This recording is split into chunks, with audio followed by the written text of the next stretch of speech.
Jeg står her med Anne lige efter Dannebrogspartiet, der vil udtale sig om det nye lovforslag med, at værtshus skal lukke tidligere om onsdagen, da unge kommer fulde i skole næste dag. Og lad os starte med at spørge, hvad er egentlig din holdning til det?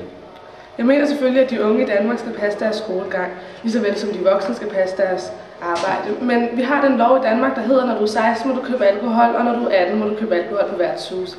Hvis de unge skal have lov til at have den regel ved lige, som øvrigt er en meget god regel for de unge, fordi i de fleste andre lande, der er aldersgrænsen meget højere. Så føler jeg også, at de unge, de skal bevise over for os voksne, at de kan. Støtter jeg om det her forslag? Nej, det gør vi bestemt ikke. Vi er meget tilfredse med de love, der er i forhold til alkohol i landet i øjeblikket. Men selvfølgelig, hvis de unge ikke kan nyde det lovforslag, der er omkring alkohol, kun kan misbruge det, så må vi jo selvfølgelig tage den op på det tidspunkt. Men jeg synes indtil videre, at de har klaret det godt. Selvfølgelig skal de passe deres skolegang, såvel som de voksne skal passe deres arbejde.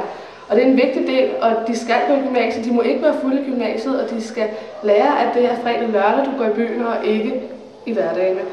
Men indtil videre, så støtter vi ikke op om det. Nej, gør vi ikke. Så skal du have.